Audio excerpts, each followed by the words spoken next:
Bismillahirrahmanirrahim. Assalamualaikum warahmatullahi wabarakatuh. Apa kabar kalian semuanya, anak-anakku?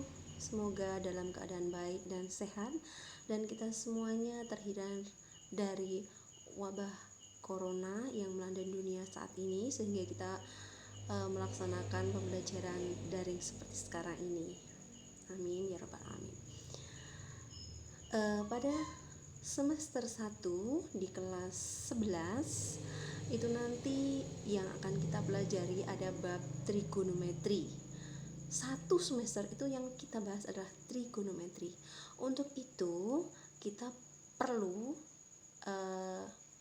mengulang kembali materi-materi sebelumnya, atau kalaupun ada yang belum mempelajari materi-materi sebelumnya, kita paling tidak harus memahami tentang pengantar sebelum materi trigonometri.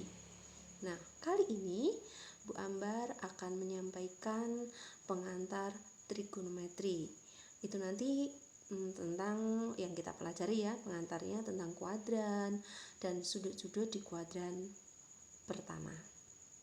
Oke, mari kita mulai dengan kuadran. Dalam trigonometri nanti yang kita pelajari tentang kuadrannya ada 4 memang ya. Kuadran 1 itu sudutnya antara 0 sampai dengan 90 derajat. Kuadran 2 sudutnya antara 90 derajat sampai dengan 180 derajat. Dan kuadran ketiga sudut antara 180 derajat sampai dengan 270 derajat. Kemudian kuadran keempat sudutnya antara 270 sampai 360 derajat. Nah, pada kuadran pertama itu nanti bagaimana tanda sin, cos, dan tangen. Kita bisa mempelajari atau paling tidak mengingat, kalaupun tidak mengingat, memahami untuk mencari tanda sin, cos, dan tangen pada masing-masing kuadrat. Kita bisa dengan melihat sumbunya. Kalau sin, kita bisa melihat pada sumbu Y gitu ya. Sin itu yang kita lihat pertama adalah sumbu Y-nya.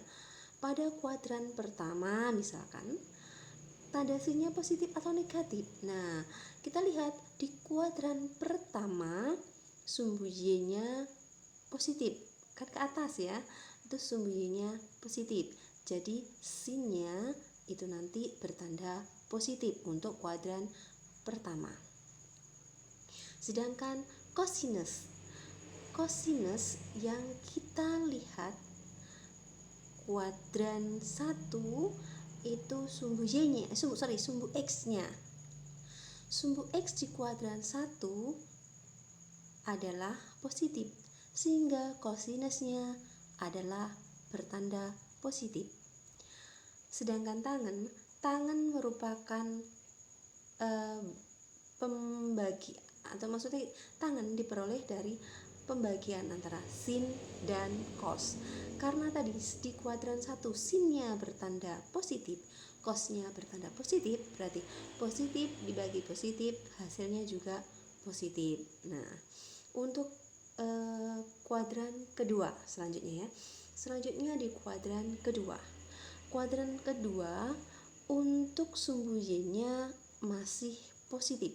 Jadi sinnya kuadran kedua, sudut untuk sinus di kuadran kedua positif. Sedangkan kosinus yang kita perhatikan adalah sumbu X-nya. Di kuadran kedua, sumbu X sudah mengarah ke kiri atau negatif. Jadi, sudut di kuadran kedua untuk sudut kosinus hasilnya nanti mesti negatif. Sedangkan tangen diperoleh dari pembagian sin dan cos.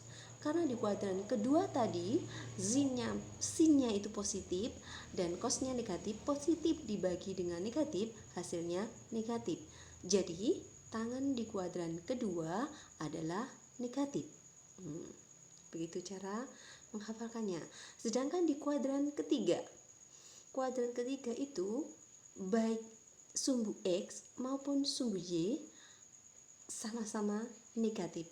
Jadi nanti sin dan cosnya, sudut sin dan cosnya bernilai negatif, sedangkan tangen merupakan hasil pembagian dari sin dan cos.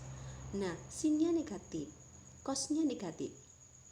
Jadi tangen di kuadran ketiga negatif dibagi negatif hasilnya positif.